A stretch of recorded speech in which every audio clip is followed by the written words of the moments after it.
So the situation in Tamriel is that you've got three young muscular alliances around the periphery of the continent, and in the center is Cyrodiil, and there's a power vacuum there.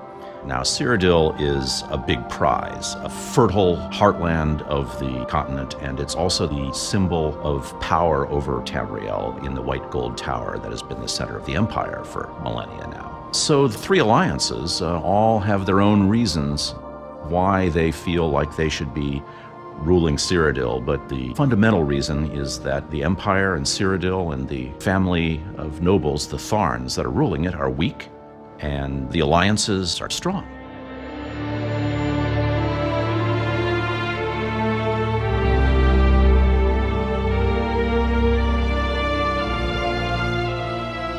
So the Empire is weak, but their leaders are cunning.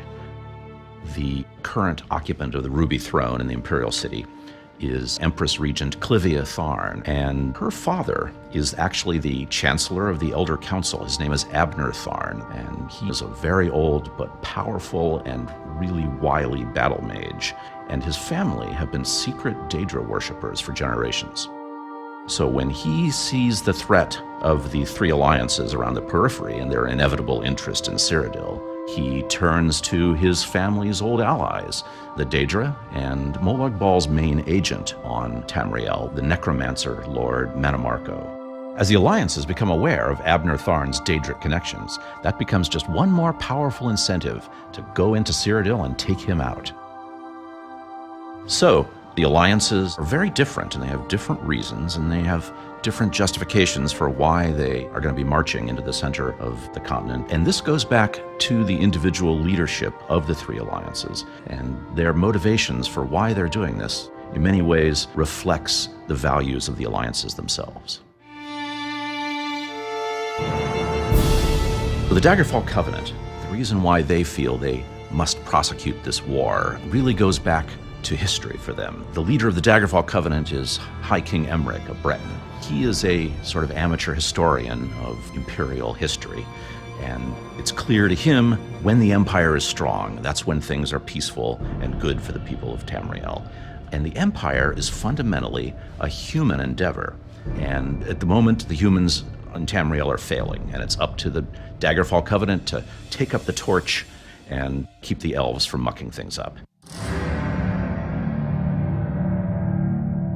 Now, the Ebonheart Pact is more attuned to the mystical side of things. When they become aware that there's a great threat to Nirn, they decide that they're going to have to mobilize to confront it. Almalexia, one of the living gods of the tribunal, and one of the leaders of the Ebonheart Pact, she takes notice. The scryers and the priests and the wizard tell her that Molag Bal has got some kind of great, magical, existential threat to Nirn. Now, having the Empire working with Molag Bal and Manamarco absolutely cannot be tolerated. So the Ebonheart Pact decides they're going to have to muster their forces and march on Cyrodiil.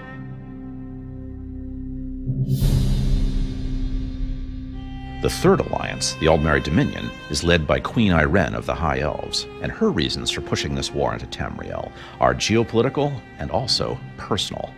Before she'd assumed the throne, Irene had been an adventurer in Tamriel, and she had suffered personally at the hands of Abner Tharn in the Imperial City. Irene has seen the rot at the heart of Tamriel, and she believes that it's time for the elves to resume their responsibility to rule, to retake the White Gold Tower, which they built in the first place, and to get rid of the bloody and warmongering humans who, in empire after empire, have been drenching the continent in oceans of blood. It's time for the elves to go in, kick the humans out, and put things back to rights. What's great about this from a gameplay standpoint is that it gives each alliance a distinctive feel and ambiance. They each have their own methods and goals. And the player gets to experience this difference from inside each alliance. They get to take up these methods and try to achieve these goals as they're playing through the story of the Alliance War. It's a hallmark of the Elder Scrolls series. There is no single truth about the world, that everybody sees things from their own vantage point. And it's that legacy of a rich and nuanced world that we've taken up and expanded upon for Elder Scrolls Online.